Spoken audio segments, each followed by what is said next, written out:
Iran has tonight launched retaliatory strikes on Israel. Iran's Revolutionary Guard says it attacked dozens of targets, including military centres and air bases.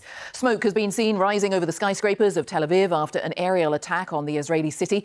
Explosions have also been heard in Jerusalem. Tonight's bombardment is in retaliation for Israel's strikes on Iran last night.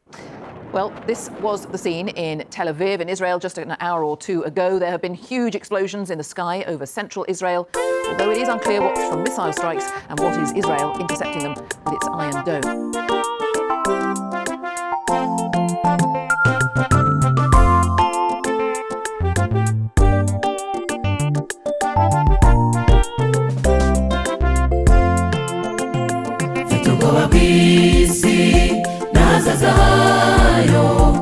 Ibiri kuba birandenze bitanuwe bidusoreyeho dusenge cyane bavandimwe senga bana intambara nziza ugeze kugupfa nanjye ndiho mubikiye kambariho